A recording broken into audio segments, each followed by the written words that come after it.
these pieces of paste, bring these into play, and that one as well. Just bring that piece over. Okay, I'd like someone to draw an eye in the middle.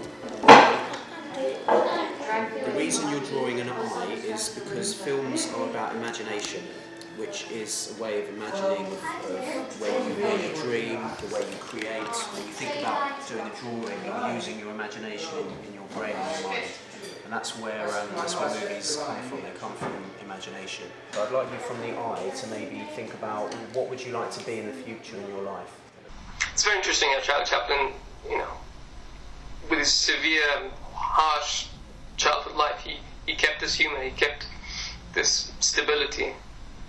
And I suppose he portrays himself as very, some sort of unstable character.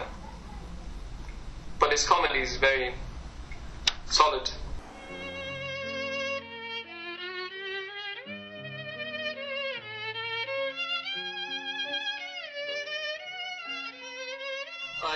We only have 5 channels in Iranian television, and every afternoon, every day, at least once a week, you could find Charlie Chaplin on television.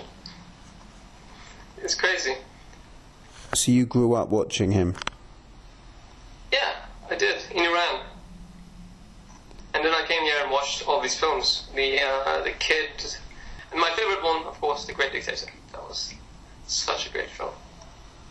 That speech he gave in the end, that was so memorable as well. Especially that sinister cheering at the end.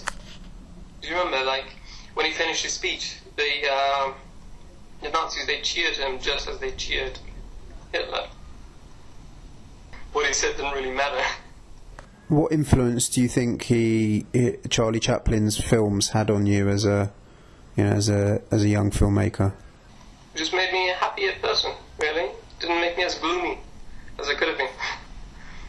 In Iran, I was actually kind of not really. I didn't really have that many friends. I didn't go out much. I didn't play that. A lot of Iranian boys like to play football in the street.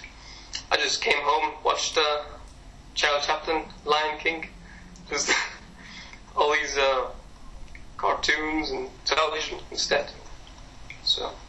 What would be your vision if you were going to use the sort of historical material of his films and then reinterpret them, filmic narratives about mental health today? What would be your vision to express about things going on in the world through film?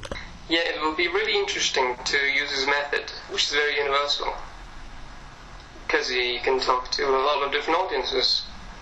Maybe you could have just different people from all different places in the world, from all different time periods in one place, and none of them have to really speak to each other. They can just interact, and the audience will understand, and it seems like they understand each other. That would work in Charlie Chaplin's sort of style of filmmaking.